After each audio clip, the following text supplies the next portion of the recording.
akan membahas tentang Steatosis. Happy watching!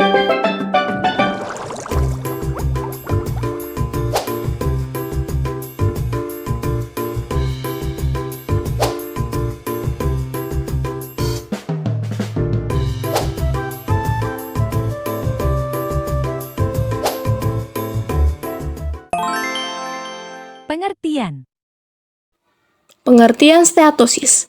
Menurut Kemenkes, penyakit steatosis atau perlemakan hati merupakan kondisi yang ditandai dengan peningkatan kandungan lemak di hati, terutama dalam bentuk trigliserida yang melebihi 5% dari total berat hati. Peningkatan kadar lemak dapat dilakukan pemeriksaan melalui USG atau pengambilan sampel jaringan hati melalui biopsi. Penyebab dan faktor risiko.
Boom boom shakalaka boom boom, I'ma let it take a peek zoom zoom zoom. Boom boom shakalaka boom boom, I'ma fellas take a peek zoom zoom zoom. Boom boom shakalaka boom boom, I'ma let it take a peek zoom.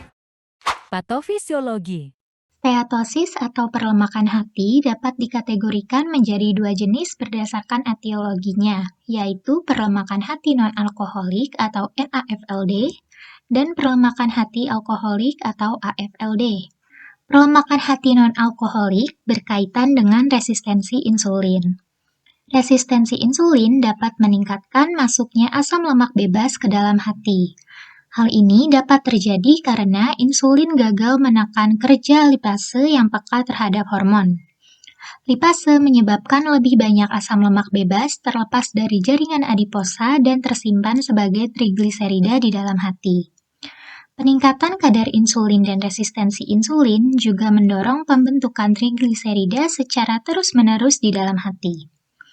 Kedua sumber trigliserida ini dapat mengakibatkan akumulasi lemak di hepatosit, yaitu sel di dalam hati yang dapat menyimpan zat seperti lemak, empedu, zat besi, dan glikogen, sehingga menyebabkan steatosis atau perlemakan hati. Sementara perlemakan hati alkoholik berkaitan dengan pemecahan alkohol di dalam hati. Konsumsi alkohol akan meningkatkan NADH dalam hepatosit sehingga mengganggu oksidasi asam lemak dan menyebabkan perkembangan steatosis. Hal tersebut juga meningkatkan pembentukan asam lemak dan trigliserida, meningkatkan ambilan asam lemak bebas di dalam hati dari jaringan adiposa, dan meningkatkan kilomikron pada mukosa intestinal. Gejala steatosis.